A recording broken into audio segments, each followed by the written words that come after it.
Retired U.S. Marine Jeff Lindquist is no stranger when it comes to serving others. But when he got out of the Corps in 2006, he says his battles continued through mental health with standard treatments not working for him. I had tried pretty much everything the VA had to offer for a year or two, or possibly more.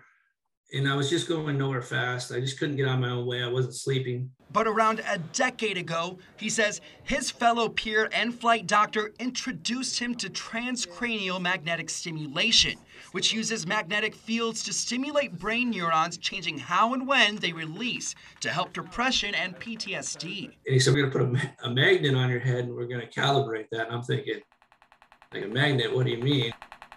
While Lindquist would eventually go several times a week, it was after his first half-hour treatment. He says he was finally able to do something hard for many veterans: sleep. I literally laid down and I didn't wake up until the next morning, like 7, 8 o'clock in the morning. And my wife's like, you slept all the way through. How many pills did you take last night to sleep? And I was like, I didn't take any. Andy Herf, president of the Toledo-based government affairs firm Shoemaker Advisors, says seeing the effects on veterans is why he helped pass a budget amendment with former Navy SEAL and Ohio Senator Frank Hoagland and others in 2019.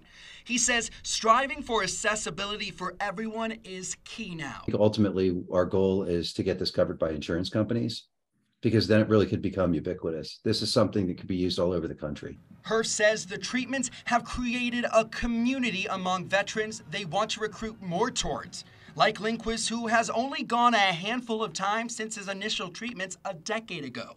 They've turned it inward and they're helping each other. It's a really powerful thing to see. I just redirected my life and improved the quality of life so much that they asked me if I want to stick around and help veterans, and of course I did. Reporting in Toledo, Trent Croce, WTOL 11.